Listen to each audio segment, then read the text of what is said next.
कानी बहू। किशोरी लाल जी के बेटे राघव की शादी की बात जगह जगह चल रही थी, लेकिन किशोरी लाल जी को कोई लड़की पसंद ही नहीं आती थी। और उसकी एक ही वजह थी, किशोरी लाल जी का लालची होना। उनको लड़की वालों से मोटा दहेज चाहिए था और इसी चक्कर में एक दिन वो एक बहुत पैसे वाले के घर अपने बेटे का रिश्ता लेकर पहुंचे। उस आदमी का नाम था ओम प्रकाश। देखिए किशोरी लाल जी, मेरी एक ही बेटी है और मेरी सारी संपत्ति जायदाद सब कुछ मेरी बेटी नैना का ही है। पापा, नाम से लगता है बहुत खूबसूरत होगी। कितना अच्छा नाम है ना, नैना। ओ, वैसे बात तो सही है आपकी। अब इतना पैसा है, जमीन जायदाद है, इकलौती बेटी, आप भी क्या करेंगे? सब कुछ उसे ही देंगे ना। बिल्कुल ठीक पहचाना आपने।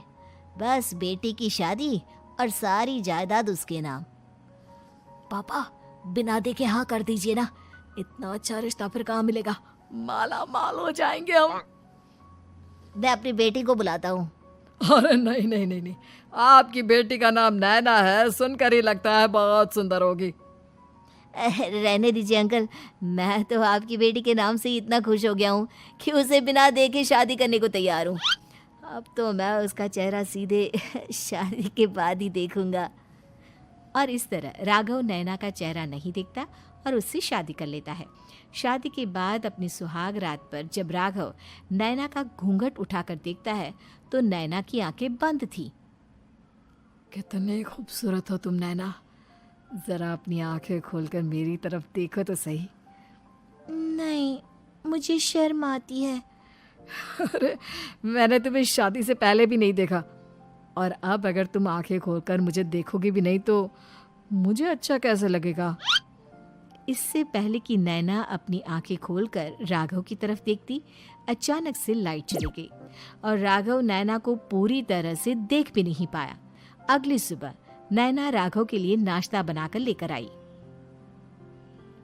अरे ये क्या, आधा पराठा सीका हुआ है और आधा बिल्कुल कच्चा। ये तुमने क्या किया नैना?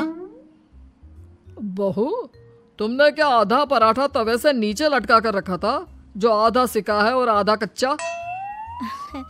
मुझे जितना दिखेगा उतना ही तो सीखूंगी ना पापा जी।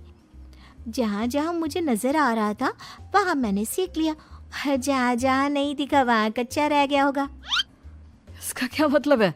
ये कैसा मजाक कर रही है तुम? अरे बहू, तुमने इतना लंबा घूंघट क्यों लगाया हुआ है? देखो, हमारे घर में बहुओं को बेटी की तरह रखा जाता है, और फिर तुम तो इतना सारा माल लेकर आई हो। देखो, ये घूंघट डालकर रखने की कोई ज़रूरत नहीं है। हाँ नैना, पापा जी ठीक कह रहे हैं, तुम तो आराम से रहो, अपना ही घर समझो। नैना अचानक से अपना घूंघट उठा लेती है। अरे ये क्या पापा, नैना की तो एक आंख फूटी हुई है। नाम से नैना, लेकिन ये तो कानी बहू निकली। मेरे साथ धोखा हुआ है, धोखा। बिना दिखाए अपनी कानी लड़की मेरे संग ब्याह दी। मुझे कानी बीवी नहीं चाहिए।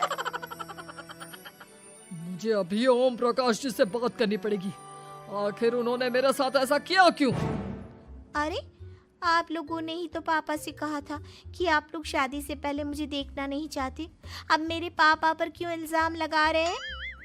अरे लेकिन उन्हें बताना तो चाहिए था ना कि तुम कानी हो, एक आंख से तुम्हें दिखाई नहीं देता। किशोरी लाल और राघव नाराज होकर ओम प्रकाश को अपने घर बुलाते हैं। पापा जी, ये आपने क्या किया? शादी से पहले बताया क्यों नहीं कि नैना की आंखों में परेशानी है? अरे, आप ही ने तो लड़की देखने से मना कर दिया था।